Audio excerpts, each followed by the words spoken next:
Okay, good afternoon and welcome to 802 Scoop Table Talk, located right here at 185 North Main Street in Barrie. Jeff is not with us today. He's off playing at camp, but that's okay because we've invited a special guest today. I want to make sure that I say the right name. So I'm going to leave, not your name, like you're Sharon, but Central Vermont Solid Waste Management District. Management District. But you could just call us Central Vermont Waste District. We know you mean us. And then we'll all know, right? And you used to, are you the ones that were in the location right here in Barrie? Yes. Next to the Dollar General, correct? Yes, right behind the Dollar General in the old Times Argus building. Yes. And you've moved? We have. We have relocated out of the flood zone up to 300 Granger Road in Berlin in the industrial park. Our office is open, but our facility is still under construction. Yeah. And hopefully to open soon. Soon, after September. We're going to probably be opening in phases, so we would open and resume taking the materials that we were taking at the ARC. And then once we get a flammables building, which is prefabricated, then we'll be able to start accepting household hazardous waste by appointment. Oh, okay. So, so you won't have normal hours. Will everything be by appointment? We're going to have to, because hazardous waste is so, you have to be so careful with it. And the kind of intake that we'll have will be very different. Somebody can still bring us, maybe they have an old television and some food scraps, some scrap metal, or we'll resume our plastic film program. Maybe they'll bring in a whole bunch of different things, and we'll still need them to make an appointment because we only have one intake. So if everybody was just showing up and we had a line of cars and maybe somebody in the middle had a hazardous waste situation like a spill or something like that, then we would have a cluster of cars and it wouldn't be a safe situation. So we're going to have to set up a scheduling program so that people come through. We don't have a big backup of cars because we're entering a whole new world with the hazardous waste intake. And we're going to be new at it. We do have one person who's worked for 18 years doing this at Chittenden Solid Waste who came to us with their permission. We did not steal him. But he's a huge asset. But the rest of us are going to be learning, and we're taking all these trainings, but it takes practice, and we want to make sure that we're doing it right and we're doing it safely. Well, yeah. and that's a good thing. So before we get too deep into what it is that you do, and let's tell everybody what your full name is and what your title is, what you do at Okay, yes. Yeah. My name is Sharon Fagard. I'm with the Central Vermont Solid Waste Management District. I'm PR and outreach coordinator, but I started as a program coordinator. So I was in operations. I was at the ARC and working with the customers and then making sure materials were handled and packaged and shipped properly.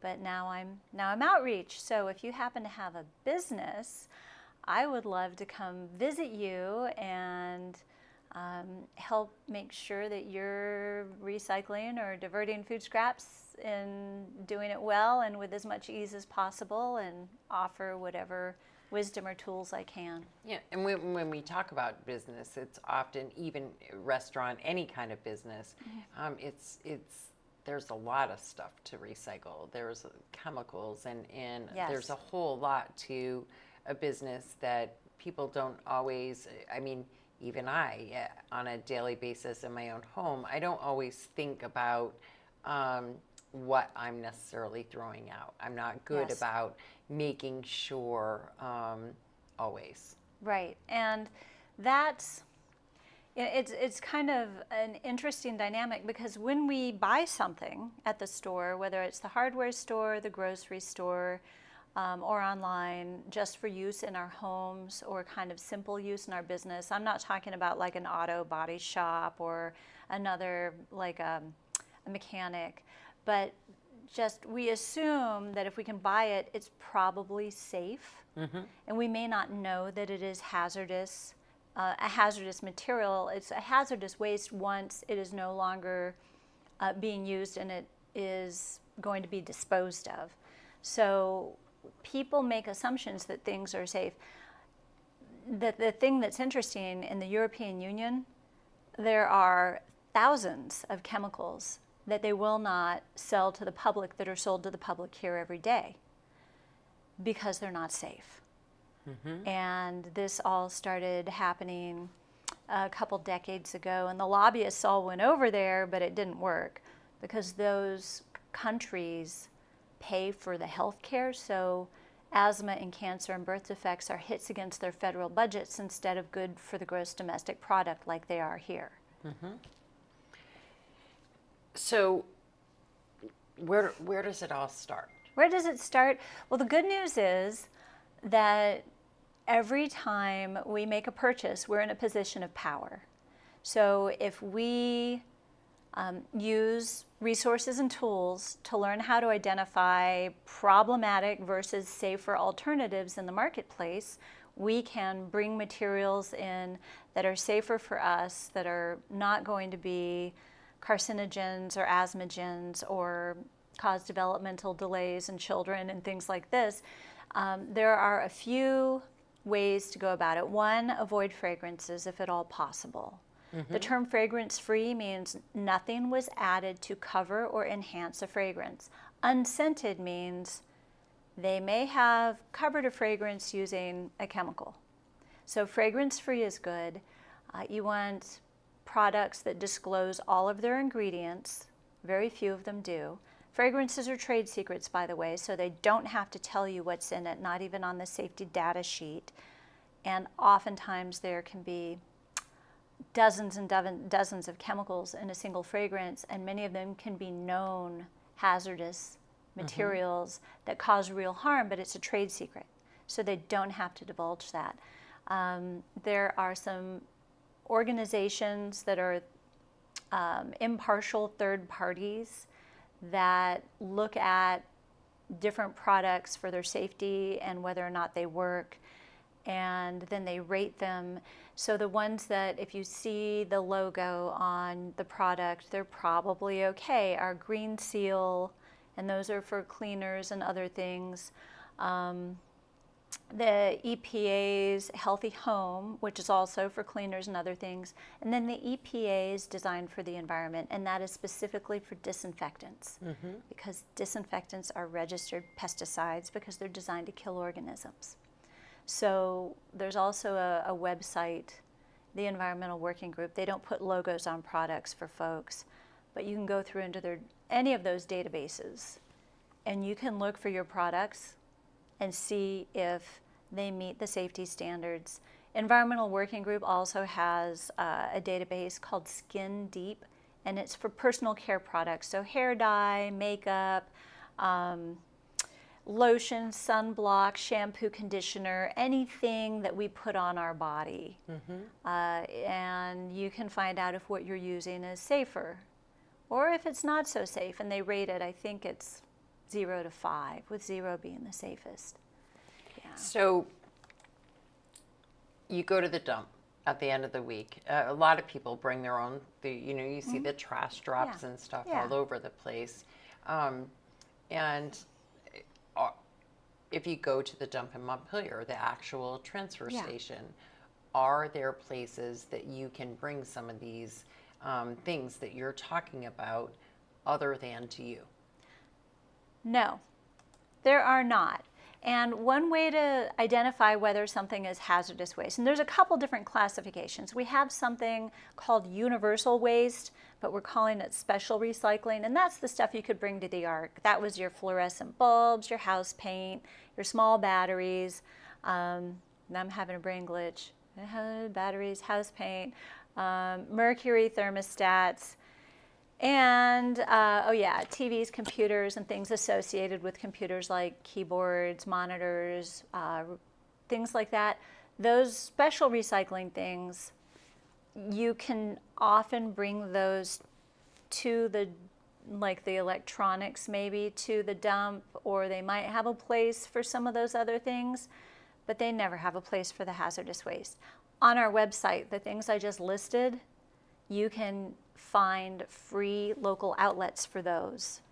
We have it designed by the area that you live in, whether you're like in Duxbury or Hardwick or Tunbridge or Barry Montpelier or Bradford. So, but the hazardous waste are usually a chemical, right? And they almost always have a signal word on them. On the front, it might say flammable or toxic or poison or danger or warning or caution. And those words are always all capitalized. And they're there because they're legally required to be there, though people don't understand that and they don't know what it means. So, for instance, danger means a taste to a teaspoon is the lethal dose. And it just says danger, keep out of reach of children, not danger, a taste to a teaspoon is a lethal dose. Maybe not for everybody, but an 18-year-old, 200-pound healthy man is different than a 70-year-old woman or a pregnant woman or a 12-year-old child. Yeah. What do you say to those that feel like it's too expensive to do it the right way, to do it your way? Right now, we always talk about costs of everything, right? Oh, yeah. I mean, it's expensive to do anything. So, and with that, we often know that things get put in the landfill that we don't necessarily want there. Right. That you just put it in the garbage with the rest of your stuff, and it goes because that's $5.75 or 25 cents a bag, whatever it is now. But for a lot of families and people, that's a lot of money still. Sure. So how do we get to a point where people feel like they can afford to separate things and do things without hoarding them, because that's not safe either? Right. Your basement might get flooded, which we know all too well here. And I understand people on fixed incomes, especially, or people trying to raise children in a world where health insurance is through the roof. It's a challenge. So we have seasonal household hazardous waste collection events. We charge $20 a car, regardless of how many households worth of material are in those cars. We ask how many households because we report to the state how many households we've served. If you are storing those materials safely, like putting them in bins, the containers and bins upright, it's not a problem if you have more than one household's worth of stuff in the car and you can share that cost. When we have a year-round facility where you can come in, it's going to be like $10 for the first 10 gallons, by container, because we never mix chemicals, ever. Never mix chemicals. That is not safe. You never know, for instance, you would never want to mix an ammonia compound with bleach because that creates chlorine gas, which is lethal. And like that Lysol, the things that say alkyl dimethyl benzyl ammonium chloride in them, those are ammonia based. And so I've seen where people are like, well, I want it to clean better, so I just mix it. I'm like, oh dear, no, it's not worth your life. So we never mix chemicals. We're trying to keep it affordable because we understand this and we want it to be safe.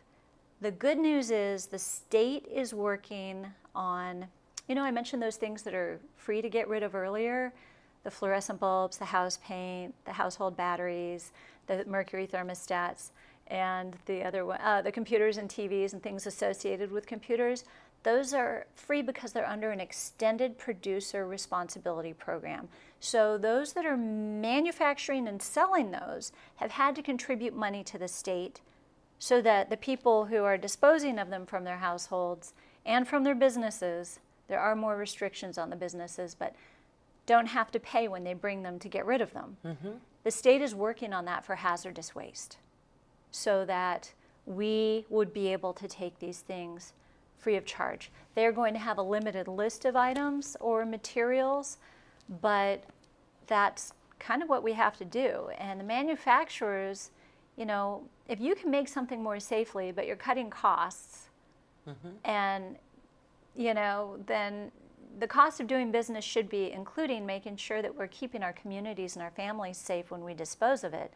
Because it doesn't go away just because you put it in the landfill. It goes into the air and the water when that container breaks. Yeah. So the companies need to be investing in the disposal as well. Yes, absolutely. Sure. And that's worked really well with those items that we've already got the EPR program for. We're being asked for the link for your website so Great. that people can see those lists. Yes, so we are the Central Vermont Solid Waste Management District. It is our acronym, cvswmd.org. And if you have problems accessing something, you can call our office. So cvswmd.org.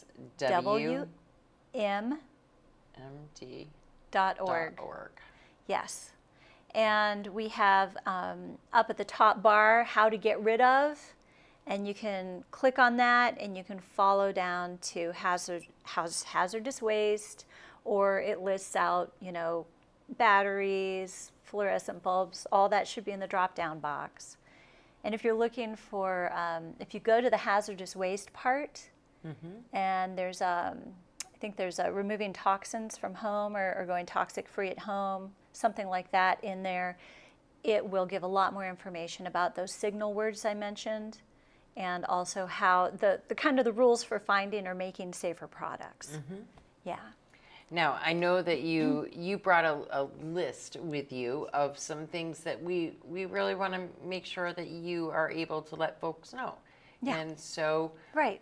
why don't we start picking those off? Okay, so we know some things are hazardous chemicals. Like we expect that our automotive fluids, our insecticides, our bleach, our lead, things like that. We're like, we know that's dangerous. Some people know that cleaners and disinfectants can be hazardous. Really one of the most effective ways you can clean, and it's so affordable, is you get your fragrance-free dish soap, just fragrance-free dish soap, and mix it in water and wipe down your surfaces.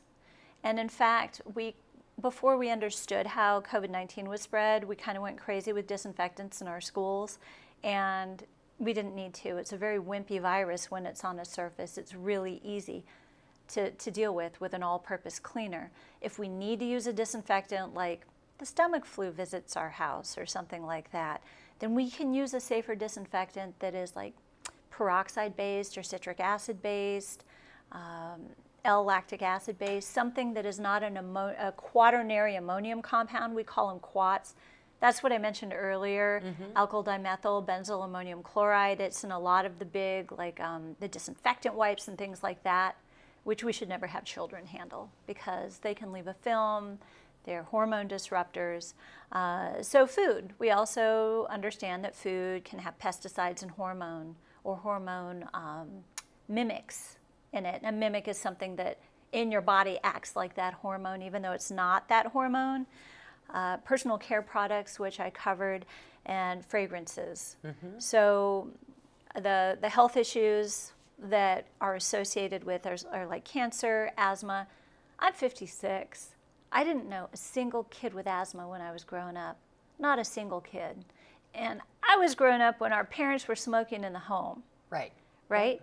And now it's a major issue because there are some classes of cleaning chemicals, the ethynylamines. Monoethynylamine is really common in cleaners, or used to be more common. If you're pregnant and you're exposed to it, your baby's going to have a precursor to asthma when it's born. And this is allowed to happen. Birth defects, developmental delays, hormone disruption. So these hormone mimics, so like when I was a kid growing up, breast cancer rates were about 1 in 27 women would face breast cancer. This is when people were smoking in the home. Now it's 1 in 8. Now the biggest group that's getting hit harder than ever are women under the age of 40. So we're seeing women in their 20s and 30s far more regularly. The survival rate is higher, but breast cancer changes you forever. And not just physically, but how your body functions. Yep. And for some women, it means that they don't get to nurse their babies or maybe get pregnant. Also, male infertility is very much linked. Male testosterone levels and sperm counts have been dropping by about 1% a year since the 1970s. The rate has increased since then. Exposure to phthalates, P-H-T-H-A-L-A-T-E-S, that's how you spell that word. And also the pesticide group that atrazine is in, if when a woman is pregnant she has exposure to these things, phthalates are plasticizers. So you want your plastic nice and soft, used to be in baby bottles. So during the time in a pregnancy when a male fetus is bathed in a testosterone bath, if mom has an exposure to this, flatline. So we're seeing those babies, and they were babies more in agricultural areas where the atrazine was being used, growing up and having lower testosterone, lower viable sperm counts, and also slightly altered genital formation. Not enough that you would be able to tell without scientific measurements. And then girls born to mothers who've been exposed to glyphosate have masculinization because the glyphosate is a testosterone mimic. So food is actually really important. What kind of food we're eating. When people get upset about GMOs, I'm actually really want to see the pesticides listed on that food. That's what I want to see. Yep. Because that has a profound impact. Let's see, what else? What else? Choosing safer products, we went over that. Again, the EPA is designed for the environment, for any disinfectants. Don't over-disinfect. We don't need to disinfect that much. In fact, they found that the one group of Americans with the lowest rate of allergies is the Amish, and they compared them to like the Mennonites and the Huttites and all these other people that are in farming communities, and the only difference is they get the kids out into the barns around all the animal dust really young. So we need to be around stuff. We don't need to be in a super sterile environment. Our immune systems didn't evolve for that. Yeah, I believe that 100%. My son is a farmer. Yeah. And he never gets sick. I mean, knock on wood, because he literally is working around the clock. That's what they do. Yeah. So, and if he got sick, it would be detrimental to him and his livelihood. But he never gets sick, and I feel like he's always dirty. It's nothing to see him come out of the barn and you know grab something to eat, and I'm like going, oh my gosh, you know, you're not even cleaning up first, and but he never gets sick. Well, it's and crazy. That's specific to allergies. But he's organic farming Fabulous. too, which because makes farming a big can difference. make people sick. That atrazine being sprayed on the corn is why the male sperm count, between that and the phthalates, the male sperm count and testosterone levels. By the way, men with low T have high anxiety. So there's a way, well, spending a lot of time on the screen doesn't help, but so farming can also expose you to chemicals, but organic farming is great. And is he a dairy farmer? Yes. Okay, Yes. so he's also not bringing a lot of phosphate into the state from feed because they can't afford the feed, so it's almost all grass-fed, which is great. That's a perfect circle. That's a perfect loop. That's great. Yeah, and now I'm like, I go off on tangents, and I'm like, oh, food. And yeah. So farming is definitely important. Also, organic is really important. You know, the history of the use of lead arsenate in this country led to a lot of major health issues, and it was used for many, many decades, as was DDT, and a lot of things we have suffered from have been caused by those things and other ones. So Environmental Working Group, don't forget that, because they sell a lot of things. They vet a lot of things you can find in your grocery store. I want to tell you their website. It's ewg.org, and if you go to ewg.org/cleaners, you're going to find the database for the cleaning products that you can find at most stores. And if you go ewg.org, Skin Deep, all one word, that's where you're going to find your personal care products. So the proper disposal, the rules for safe, proper disposal when you decide something's unsafe. By the way, personal care products are largely unregulated, and a random sample of something like hundreds of lipstick made in the US, and this was like 15 years ago, I don't know if it's gotten better, 2/3 had more than the allowable amount of lead in them. When you wear lipstick, some of it goes down your throat. So they were letting people eat lead in the name of commerce.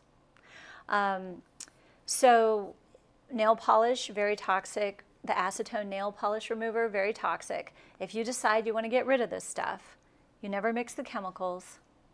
You have it upright. You don't, make sure you don't have leaks. If you have a container that is leaking, like something like this, you would put it in a bucket with a lid or a bin with a lid, and you would label the outside of that bin and have it tightly contained to transport it. Before we're open, if you have a need to dispose of stuff, on September 9th in Bradford, we have our household hazardous waste collection event from 9 a.m. to 1 p.m. at the town garage. That's again Saturday, September 6th. And you can, $20 a car. It may seem like a lot, but the average car costs us about $200. If you cannot make that date and you cannot wait for us to open, because we're not entirely sure when we can take hazardous waste, because we're waiting on that flammables building that we've been waiting on for quite a while. And you can contact Chittenden Solid Waste. They have an environmental depot in South Burlington. Let's just, one more time, what time to what time is that in Bradford? 9 to 1. 9 to 1. Bradford Town Garage on Saturday, September 6th. And those things that I listed that you can get rid of free, we don't take those. You can go to our website and get all the details there. It's under how to get rid of, and you choose hazardous waste, and when you click on hazardous waste, there'll be a piece that comes up about appropriate disposal, and it'll give you all the details. So like if you're trying to bring us batteries, we're not going to take those. If you had a lead acid battery that was ruptured though, and it was like a, contained in a 5-gallon bucket, that would be different because it's ruptured. But we wouldn't be taking things like that, fluorescents or, and if you have house paint, I hope you'll get rid of it for free all year round at one of those outlets or when we open up for free. Yeah. Me too. Yeah. Yeah. And I want to talk about lithium batteries because they're in more and more things. They're so powerful that you can get a lot of power out of a small item now, and that isn't free. There are trade-offs. So unlike your primary or alkaline batteries, there are risks. And most of our electronic devices, like our phones, our laptops, a lot of children's toys, things like that, or our earbuds, have embedded lithium-ion batteries. Lithium is water reactive. You never want to puncture a lithium-ion battery. It can lead to what's called a runaway thermal reaction, which is a really long, fancy way of saying fire or explosion. And yes, they burn at about 700 to 1500 degrees. So there are 2 houses in the Barrie area that caught fire in the last year because somebody left their, I think it was both times, I think it was power tool batteries plugged in and charging. Yes, one of those houses was in my neighborhood actually. How terrifying, because people don't understand, and the awareness, don't ever recycle them in your blue bin recycling, don't ever throw them away or anything that has one embedded away. Those need to be disposed of safely and differently. We took them at the Ark. When we're open again, we will take these items at the Eco Depot. So don't leave a lithium-ion battery charging unattended. And if you have a charger that tells you there's a problem with a red blinking light, immediately stop charging it, and don't try to charge it again. Dispose of it safely. And once it's bad and you want to get rid of it, use clear packing tape, and you tape up any of the metal nodes. So on the long, thin batteries, it's both sides. The flat button cell batteries, it's both sides. If it's your power tool battery, it's probably the top or a thing on the side, depending on the model of battery. But you don't want the exposed metal on your power tool batteries. And take it to one of those places on our free outlets for those special recycling outlets. We also have a link to that on our home page to make it easy for folks. If you have a lithium-ion battery, the ones that are usually embedded are often soft.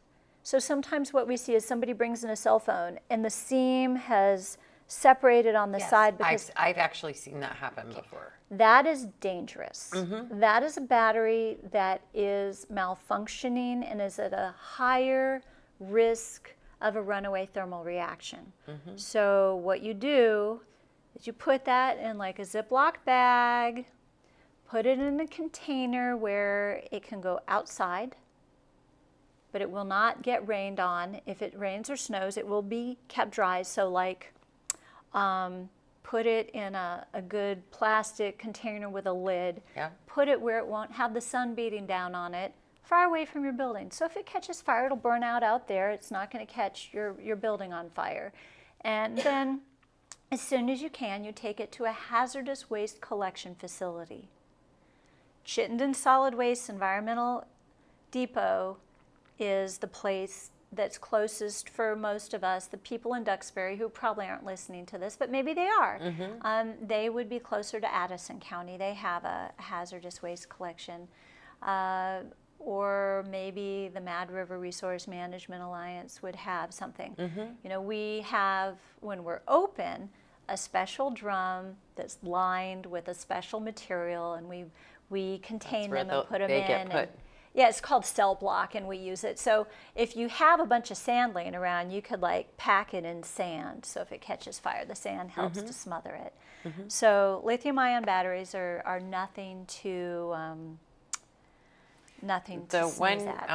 That I came across had actually been in an old cell phone that was amongst some things. I don't even know that anybody knew that it was in a bin, but it was in a storage shed. Yeah. And it had been there for quite some time. And when the storage shed was finally emptied 2 or 3 years in, and that tote was being gone through, the battery had literally blown. It had split enough so that it popped the cover of the cell phone. Yes. That can happen, and it can happen in laptops as well. And sometimes you might smell a fragrance. I haven't had this experience, but like a sweet solvent smell or the smell of rotten eggs, that can be part of an indicator that it's gone bad. I haven't seen this in like the little hard metal cased batteries like your AA's, your AAA's, or your 9 volts. I haven't seen that in those, but it's in the soft ones where there's the bloating that we've generally gotten. Which is yet another reason to not vape. Those are the same thing? Lithium-ion batteries, Yeah, that you're charging and interesting. Yeah, we've gotten ourselves in a pickle with all this technology. For sure. I mean, there's no doubt about that, right? We want convenience. We always want convenience. That's what we're searching for. We're not necessarily looking for one more thing that you got to work to make work, right? Right. You just want convenience. In life, the pace of life is so fast now, and things are far more complicated than they've ever been before. And I think, nothing goes away when we throw it away. I think it's a great opportunity to think twice before we buy something. I did just buy a new cell phone because my old one has battery issues, and it's not new, it's refurbished. I got it in Montpelier at the phone store there, and I'm having to learn a whole new operating system. I've been an Android person all my adult life, and here I am learning to do the iPhone thing, and I feel dumb, but Yeah. I'm learning. I can't do it. I can't. I Yeah. tried. I'm Android all the way, and I tried. I tried very little, though, admittedly, and it's not for me. I don't want anything to do with it. I am I'm determined. like, now I'm very anti. Nope, not doing I'm it. determined. Don't, you know, I'm not touching it. I'm determined, but they've locked me out for the first week of my Apple account that I'm not sure that I have because I can't remember because I've had different products. You know, I had an iPad for a little while for work. I have a work iPhone, but those were different email addresses. But anyway, yeah, we're a waste district. We have 19 member towns. We also want to make sure towns know that we're here for you. When the Barry Auditorium the parking lot was used to bring hazardous waste and things like that had been flooded, we are not going to get flooded again. And as soon as our facility is up and running, we're going to be able to be more proactive and more helpful than we were before. But we would like to support people in having great lives, making less waste to begin with, and when they do have stuff they have to figure out what to do with, that they do the best thing possible with it. Everything from food scraps and clean wood to blue bin recycling, special recycling, hazardous waste, etc. And we will be able to serve when our facility is open. The ARC served anybody in Vermont. We will serve any Vermonter with our facility, even if it's hazardous waste. We're not going to have the restrictions we do at our events because we're not going to be hiring a contractor so that it's costing us $200 a car. We'll be able to, those who are not in our district will pay a little more. That'll help offset the price of our in-district folks. But yeah. Yeah, and we are very happy to answer your questions on our website. You can reach us at comments@cvswdmd.org. It's a very long acronym. But we want to be as helpful as we can. And I know people out there have questions, and sometimes they don't even know we exist. Right. So they don't think to contact us. Well, and I mean, I've heard plenty, though, since you've been gone from North Main. Where did they go? Where do we go now? Yeah. Are they going to open back up?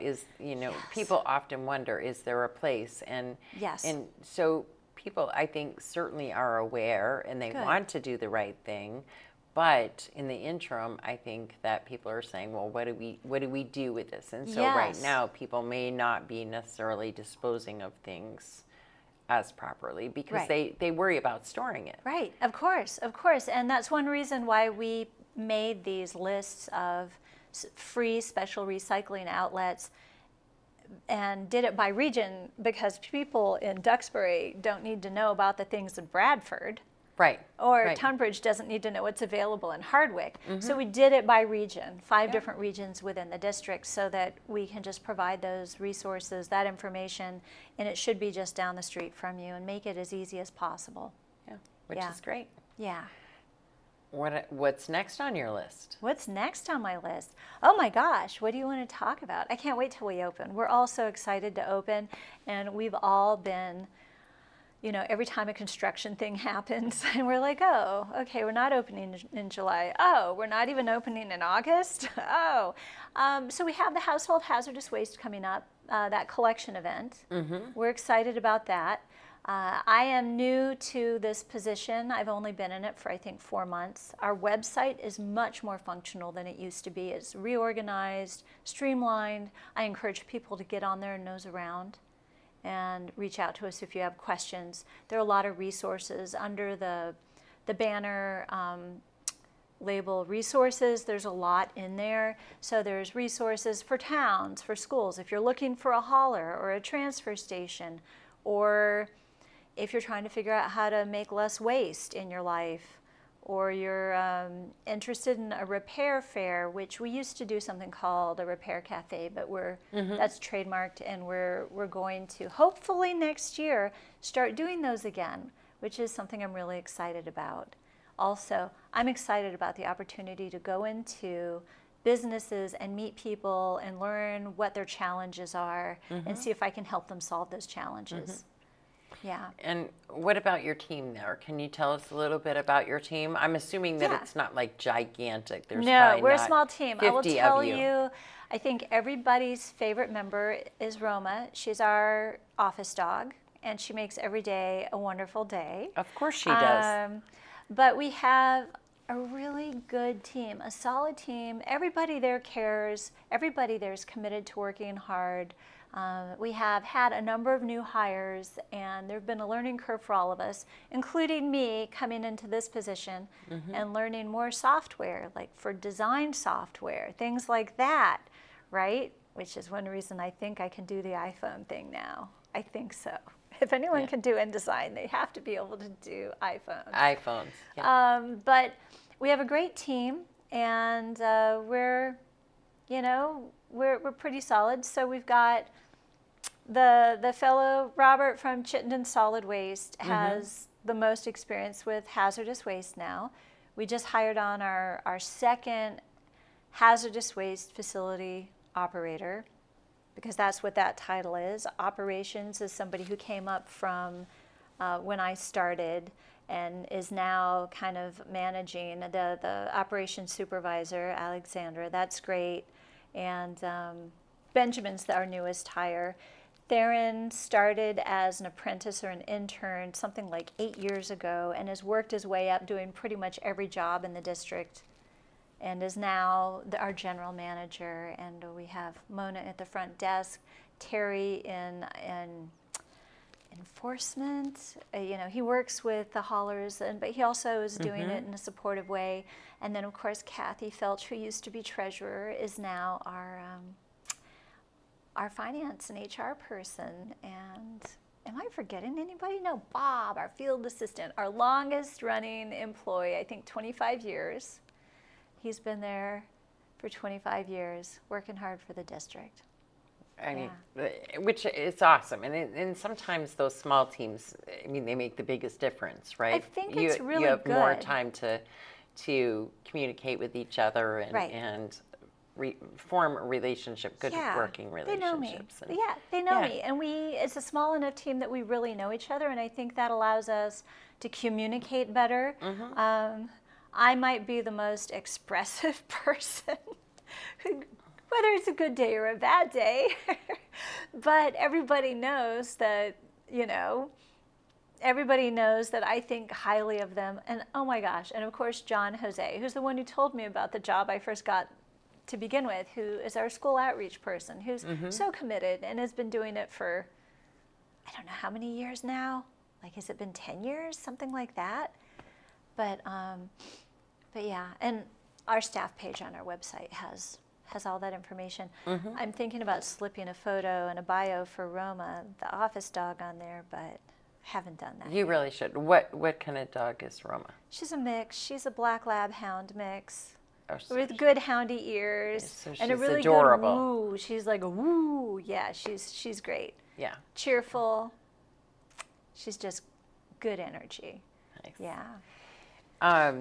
So one of the questions that had come in before, one of the questions when I said we were going to do this today, one of the things asked was when recycling paint.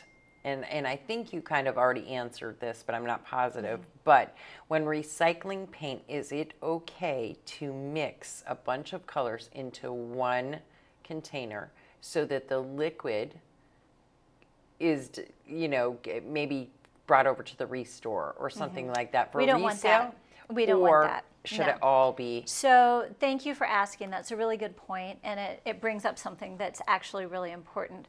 Paint needs to be in its original container with a label for it to be free disposal. And that's important. Also, hazardous waste needs to be in the original container with a label. Some things like automotive fluids that are easily identifiable, we would be able to take when we are fully operational, but we will not be taking unknowns because part of our town agreement with Burlington and part of the fact that we are not high-level experts yet, and we may never be. So that kind of thing, we would have to send a person off to Chittenden. So you keep it in the original can with the label, whether it's latex paint, oil paint, stain, finish, sealer, all of that, original container with the label. And if you only have a little bit of label, but it tells you what it is, you tape it on there, and that's fine. Yeah. And then you'll take that. Right. And if your paint is latex paint and you have a garage or a barn and you've got this much at the bottom of it, you can just pop the lid off, put it in the barn where it'll dry out, even throw a little sawdust in there if you want. When it's dry, it's just trash.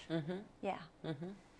And so you don't recommend mixing No. colors so that you can save a gallon. You know, if you've got some yellow and some white, let's put those together, save this gallon for use later, and then I'm going to bring you the empty gallon to recycle. No, if you're saving, if you have, let's say you have a gallon can, but you've only got a couple inches at the bottom, and you're really going to use that up, but you don't want to store that size, then put it in whatever container you want, but you need to use it up, because now what you have is an unknown that is not that EPR program that covers house paint. Their rules state it has to be in the original container with the label. And paint does actually, it sours. Paint Yes. gets bad Yeah, quite easily, if it freezes or actually. gets old. And there are a lot of things in paint that people are not necessarily aware of. It doesn't even have to be oil paint for it to have things in it that are toxic. I mean, latex isn't gonna, it's not flammable like oil paint or some of the stains or finishes, but you know, respect it. Yeah, Yeah, and for sure. and we're old enough to remember when paint used to always have this overwhelming odor, and now we have these low VOC paints, which are safer. And this is an example of moving in the right direction. For sure. Yeah. For sure. Can you think of anything else that you think we should share before we go? Gosh, yeah, children are particularly vulnerable to harm by chemical insult. Their bodies are not as developed, their organ systems, their livers, their kidneys, so they can't process the chemicals out of their bodies as easily, and those organs can be damaged by those exposures, so they don't develop properly. So it's particularly important, especially if you're either working with children or in your home you have children, that you are avoiding unnecessarily toxic chemicals. Okay. Yeah. Yeah. Thank you so much for coming in. And of course, I know that you'll reach out when you're all ready to open, and Yes. Maybe we can come up and go live up in Berlin, That would so be that we can see fantastic. the facility, see what you do, see what, you know, different parts are. That would be and, exciting. Yes. I think it would be cool. I mean, and not a lot of us really know what happens, right? Right. So I think it'd be interesting to be Yeah. able to go and check it all out in Right. the different sections that you all have. And when we figure out when we're going to open, you're invited to the grand opening. we would love to be there. We Yeah. would absolutely love Yeah. that. That would Yeah, be we great. want people to see it. It's exciting. We are really glad we can expand our services and help make it possible for people to dispose of their hazardous waste, their household hazardous waste, or their business hazardous waste all year round, instead of waiting for the summer, you know, the late spring through the summer and early fall, because there are a lot of reasons to not store it unnecessarily. Right. Yeah. Right. Yeah. Well, thank you so much for coming. We'll definitely keep in touch. You can keep us in the loop here at 802 Scoop, and we'll definitely be a part of that day. That it would be great to be there, and hopefully, with any luck, the construction will forge on, and you'll be Knocking ready on wood. soon. We are knocking on wood. It is a slow process. There have been a few setbacks, but progress is being made. Good. Yeah. Good. Yeah. Well, we wish you all the luck. Okay, guys, we are out of here for now. We will touch base on Tuesday. Jeff and I will be with you on Tuesday. And Glenn Brummert says, I appreciate all the information. I've got work to do now. So that's one of our viewers. He has work to do now. Me too, Glenn, me too. But Jeff and I will see you all on Tuesday. I do not believe that the boys from VDC will be here tomorrow afternoon. I think that they are away still. Pretty positive of that, actually. So Jeff and I will be with you on Tuesday. But tomorrow night at 6 p.m., right here on 802 Scoop, I'm going to have a special guest joining me in the studio, somebody that I am super excited to have in. His name is Justin Griffith, and he's coming down from Burlington, and we're going to talk well, maybe about some rough stuff, have some conversations about things that are happening in the Burlington community as well as the community here in Barrie, as far as drugs and homelessness and crime and all kinds of things. We're pretty much going to talk about it all, and after talking with each other and knowing where each other stand, we both felt like there's just a lot of things that right now we just need to say them. We need to get them out there on the table and really have some deep conversations. So we're going to call the show, Frankly, My Dear, I Don't Give a Damn. So that, we're putting it out there, and we hope you will all join us tomorrow night right here, 802 Scoop at 6 p.m. Until then, have a great day. Enjoy the sunshine. Today's the perfect day. It's not too hot. It's not chilly. Perfect. The sun's out. It's perfect. It is so perfect. Get out there and enjoy if you can.